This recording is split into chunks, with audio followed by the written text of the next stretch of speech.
Now they say that the Perfect MIDI Controller does not exist. And that's because we all use Cubase slightly different from one another. So what we want in a MIDI controller is also going to be slightly different from one another. However, Cubase 12 has just dropped, and with the new MIDI remote system, we can now take whatever controller we may own and completely personalize and tailor the functionality within that controller to suit our own individual needs and workflow. So let's just dive in and take a look.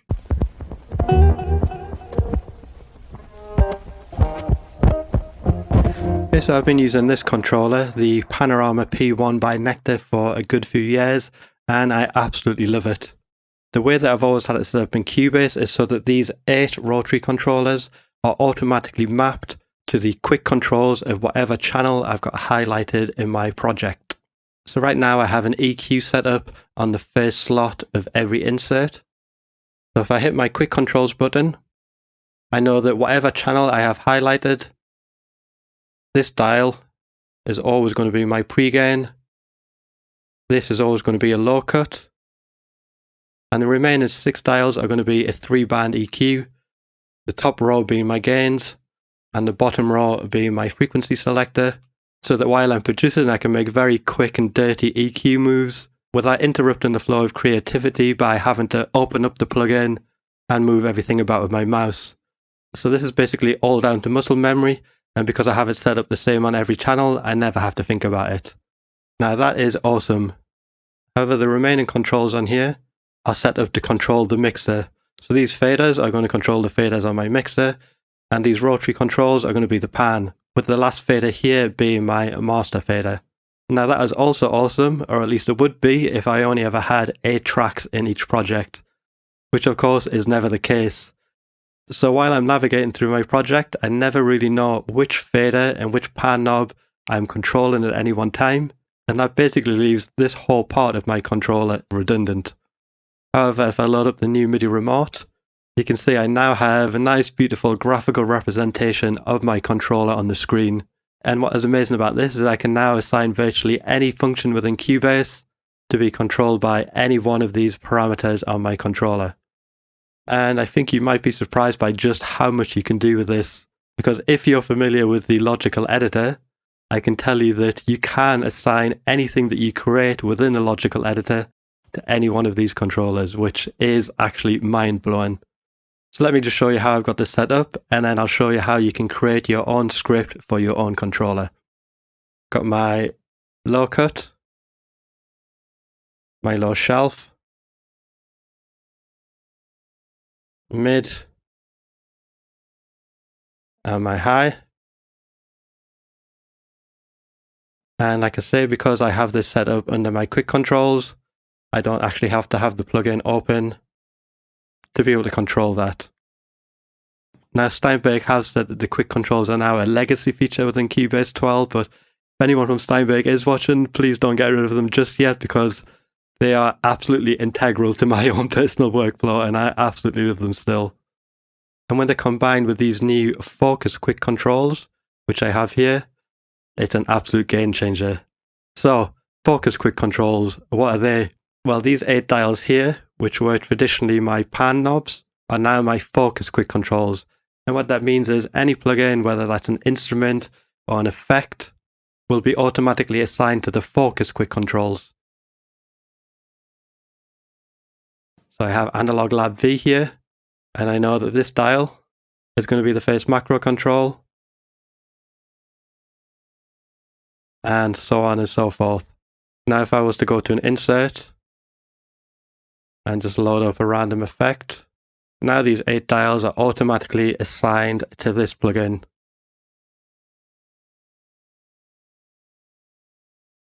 See, the first one is bypass. Next one's my gain.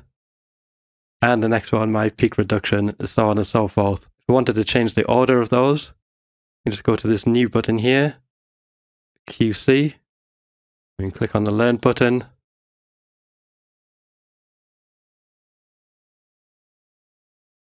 And just change the order like that.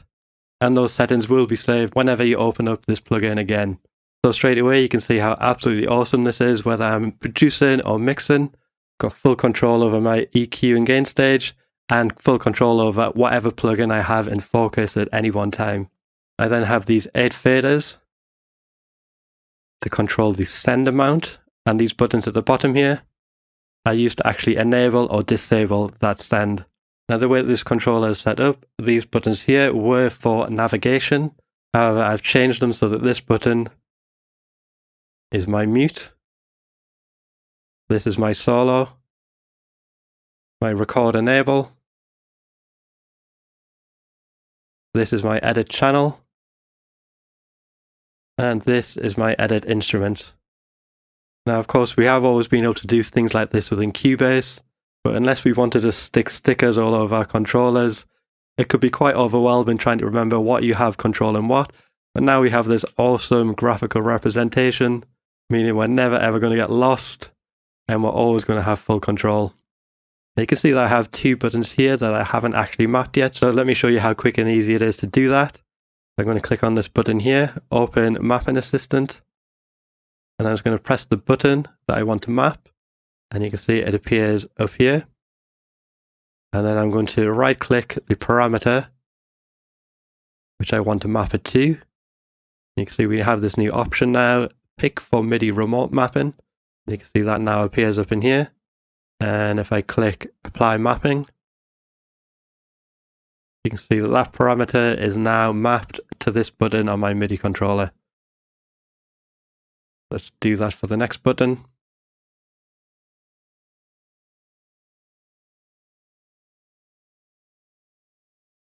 And it really is as simple as that. Now I do have another controller here, which is pretty much impossible to light up on camera, which is why everything's gone so dark now. So what I'm going to do now is set up a new MIDI remote script just for this controller, just so you can see the process and exactly how easy it is. I'm going to go to Home, click on the plus sign, select my MIDI controller as the input and output port. If you want to, you can put in the vendor and the model.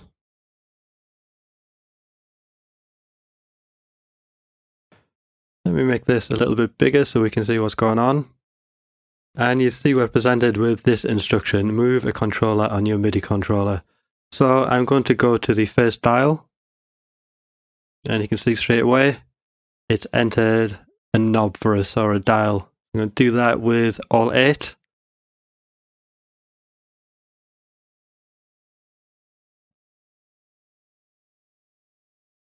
And then I'm just going to click on the next row. Okay, so now I'm going to switch to button. Hit the first 4 pads. Click on the next row. Hit the next 4 pads. And I'm going to leave my bottom 8 pads as they are, because I think I'm going to still want to use these to control things like the chord pads and so on. Okay, so once we've entered all the controls we want to map, we can resize these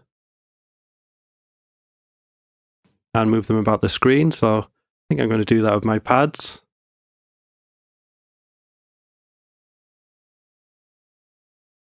Then once we have a layout that we're happy with, we can use these buttons here to crop our screen. And then I'm going to click on the next arrow, go to Mapping Assistant. Now I've already shown you how I've got my panorama set up. So of course I don't need to repeat any of those functions within this controller. Let's see what other interesting things we have available. So I'm just going to twist the first dial. And if I click on this button here to show the functions browser, we now have a list of everything that can be mapped to that controller. And as you can see, it's a lot. Especially when you consider we can add anything we've created or any of the presets out of the logical editor. But for now, I think I want this first dial to be set to my mouse pointer AI knob, value at mouse pointer. And watch what this can do.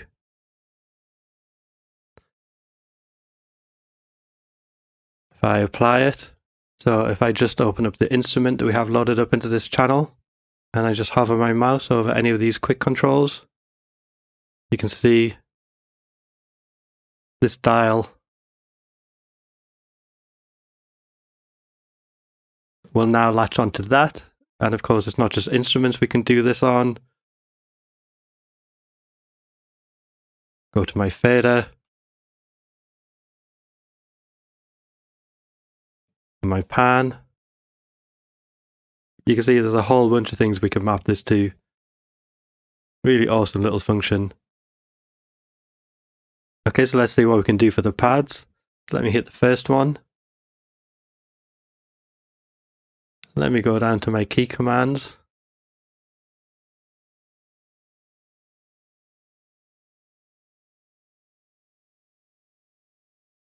And let's say I want this first pad to be quantize. I can do that.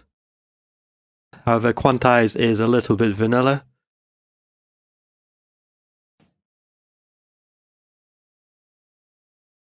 So let's go into my project editor. And you can see I've got a whole bunch of custom commands that I've set up.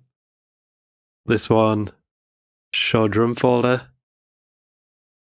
which if I exit out of this, and then I hit this button, you can see now it's hiding everything apart from my drum folder.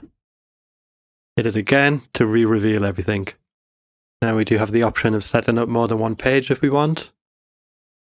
Can do that by going into the mapping assistant and just creating a new page. So let's say I was working on the score for a film. I could add a page called video.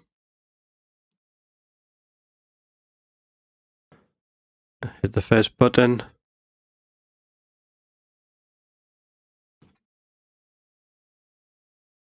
And now when I press this button, it would show and hide any video that I have in my project. Like, the possibilities are literally endless. As far as the menu goes in here, we can switch between our connected controllers and the MIDI Remote Manager. We can manage our MIDI remotes and add services. So here you can import scripts from other users.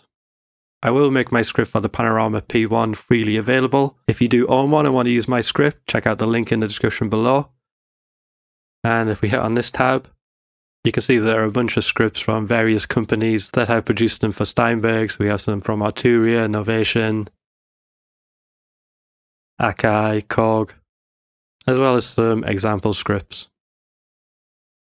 In here, we can also edit the information about our script. And we can see what the script is called and where it's saved on our hard drive, as well as export it if we want to share it with others. Next, we have the Edit MIDI Controller surface, which will just take us back to the layout page again. Here, of course, we can choose which page we want loaded up. And again, we can go to the mapping assistant. And I just had a quick thought, so I'm going to hit this pad and go to the map and page actions. This one, I'm going to select a previous mapping page, apply it. And this one, next mapping page, apply it. And then I'm going to go back to the first page, do the same thing.